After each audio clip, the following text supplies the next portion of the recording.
Audiolivro Embaixadores do Reino: Como glorificar a Deus através das finanças, de Camila Moraes Russo. Capítulo 7. Primeiros passos para a organização financeira. Cama por arrumar, coisas fora do lugar, armários abarrotados de tranqueiras, documentos, livros e papéis empilhados em qualquer canto da casa, comida estragando na geladeira, mato crescendo no quintal. Estes são apenas alguns exemplos de como a desorganização pode ir além das circunstâncias e se tornar um estilo de vida. A Bíblia diz que Deus não quer que nós vivamos em desordem, e sim em paz. 1 Coríntios 14, versículo 33, nova tradução na linguagem de hoje. Mais claro, impossível. A desordem não deveria fazer parte da realidade do cristão, seja na igreja, em casa, no trabalho ou mesmo lidando com as próprias finanças. Hábitos para desorganização financeira. Apesar de saber disso, muitos de nós cristãos, infelizmente, não vivemos o plano recomendado por Deus. Permitimos que a bagunça se instale e, quando menos percebemos, as disfunções a seguir passam a descrever nossos hábitos financeiros. Leitura da imagem: desperdício, desleixo, falta de planejamento, gastar além do que ganha, gastar o que ainda não ganhou. Resultado: dívidas.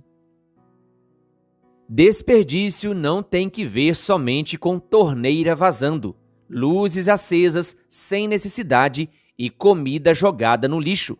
Desperdício também ocorre quando pagamos a academia e não frequentamos, compramos livros e não lemos, parcelamos em vez de pagar à vista com desconto. Acontece quando somos multados por infringir uma lei de trânsito, ou quando, por descuido, deixamos uma conta vencer e pagamos juros. Juros e multas, aliás, são formas muito comuns e dispendiosas de desperdiçar dinheiro. Desleixo é uma característica bastante presente na vida de quem está com as finanças bagunçadas. Não que a pessoa seja irresponsável com os gastos, mas sim descuidada, desatenta.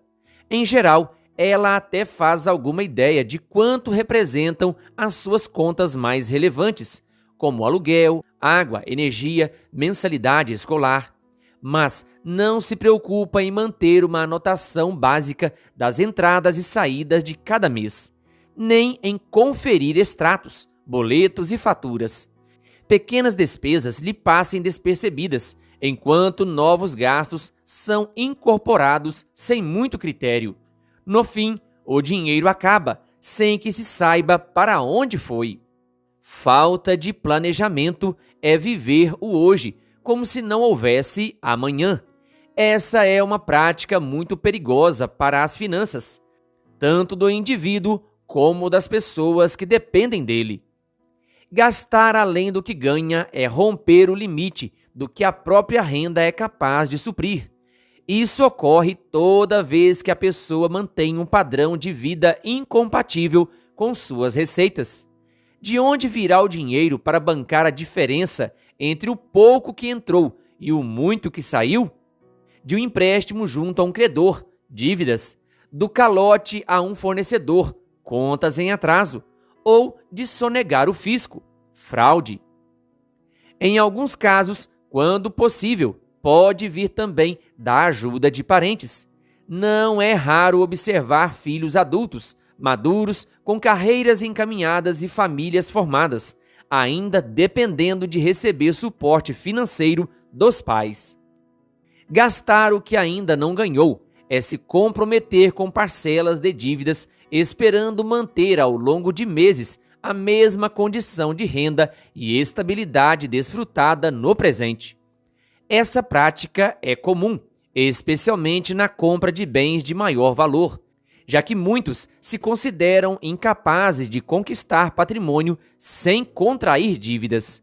O que elas não sabem é que, com paciência, planejamento e disciplina para poupar e investir mês a mês, poderiam juntar o suficiente para adquirir bens e realizar sonhos sem dívidas, como veremos neste livro. Em suma, perceba como existe uma progressão entre os primeiros e os últimos hábitos da desordem financeira, todos, enfim, desaguando nas dívidas. Disso concluímos que um esforço para organizar as finanças dificilmente terá efeito duradouro se não for atacado na origem, inclusive permeando outras áreas com as quais as finanças se comunicam. Hábitos para a organização financeira. Por simples que pareça, a organização financeira não se dá a partir de números, mas de hábitos. Assim, tudo que estiver sob sua competência deve estar em ordem.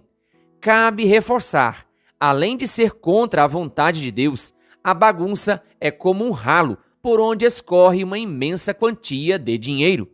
Por isso, precisa ser urgentemente combatida.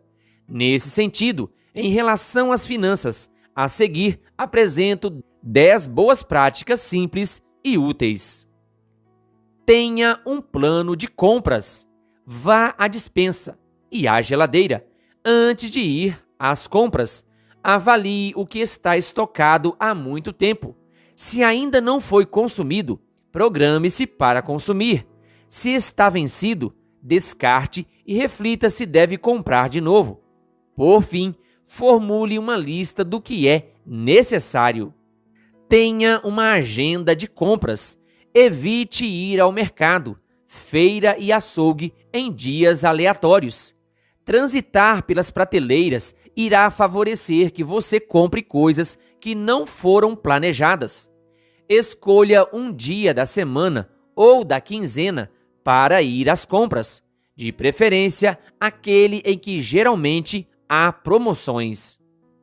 Esteja atento ao que compra. Nem tudo o que é barato é bom. Avalie com cautela tanto a qualidade como a quantidade do que pretende comprar. Do contrário, os centavos economizados com promoções vantajosas acabarão indo para o lixo com o produto que quebrou ou estragou. Tenha um calendário mensal de pagamentos. Desenhe uma tabela em formato de calendário, com 30 espaços representando os dias do mês. Use o último espaço para os dias 30 e 31. Se preferir, utilize uma planilha eletrônica ou aplicativo de agenda. O importante é que você consiga visualizar o cronograma de todas as contas e compromissos financeiros que deve honrar dentro de cada mês, com seus respectivos valores. Os dias com os maiores ou mais vencimentos são os mais críticos. Esteja atento. Restrinja as datas de pagamentos, preferencialmente coincidindo com os dias em que você recebe seu salário ou alguma outra renda. Procure reunir os vencimentos dos seus compromissos em torno de 1 ou, no máximo, 3 dias do mês. Evite ter compromissos vencendo em vários dias diferentes do mês, pois você pode esquecer de pagar alguma conta. Crie um calendário anual de pagamentos. Da mesma forma como no calendário mensal, faça um levantamento das contas que são anuais, como impostos, matrícula escolar, férias e revisão do carro. Some os valores desses compromissos com base no histórico de anos anteriores e procure poupar mês a mês a quantia correspondente a 1/12 do total. Fazendo assim, aos poucos você irá formar uma provisão destinada a pagar essas despesas sazonais e sem desequilibrar o seu orçamento. Verifique as cobranças que recebe. Confira atentamente cada conta a pagar, especialmente as faturas de cartão de crédito. Identificada qualquer inconsistência, conteste a tempo. Do contrário, estando tudo certo, confirme o respectivo pagamento e armazene os comprovantes em uma pasta específica, conforme a necessidade, sem misturar com outros papéis. Utilize a tecnologia a seu favor. Os bancos geralmente oferecem ferramentas que facilitam o processo de organizar as contas a pagar, tais como o agendamento de pagamentos e o débito automático. Procure conhecer essas ferramentas e as utilize ao máximo, certificando-se sempre de possuir saldo suficiente na conta corrente para honrar cada pagamento no dia do respectivo vencimento. Acompanhe seu extrato bancário. Confira seu extrato regularmente, ao menos uma vez por semana, para se assegurar de que todos os pagamentos previstos foram processados corretamente. Caso identifique qualquer erro, tome as providências necessárias. Reduza a quantia de contas correntes e cartões de crédito. Além de custoso, manter várias contas e cartões dificulta o processo de conferir para onde está indo o dinheiro. Limite-se a ter uma ou duas contas, preferindo sempre a instituição que entrega a melhor relação custo versus benefício. Igual raciocínio vale para o cartão de crédito. As atividades acima servem ao propósito de organizar compras, contas e pagamentos. Elas ajudam bastante no processo de acompanhar e controlar gastos, sabendo exatamente quais são, quando ocorrem e quanto representam. Esse é apenas o primeiro passo. O próximo consiste em refletir sobre cada um desses gastos. Reflita sobre seus gastos. Geralmente fazemos isso apenas quando eles não cabem no orçamento, assunto sobre o qual falaremos no próximo capítulo. Quero convidá-lo a se antecipar, questionando o sentido por trás de cada gasto, independentemente de você ter capacidade de pagar por ele ou não. Vamos a alguns exemplos. Roberto tem um filho que fica a maior parte de seu tempo usando o celular e jogando videogame. Ele quase não colabora nas tarefas de casa e tem um desempenho medíocre na escola. Além disso, ele mal se interessa por livros. Apesar disso, Roberto continua abastecendo o garoto com tudo que precisa para alimentar o vício nas telas, internet de alta velocidade e assinatura de jogos e streaming. Sem falar da sua ausência como pai, já que está sobrecarregado com tantas contas a pagar.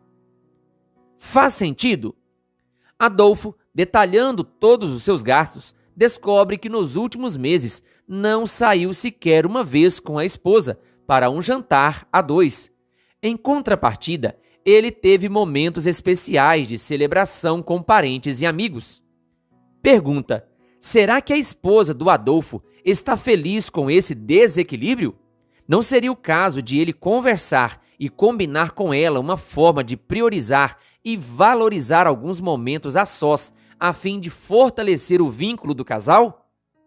Já Maria tem um gasto absurdo com remédios. A conta da farmácia é sempre elevada, todos os meses.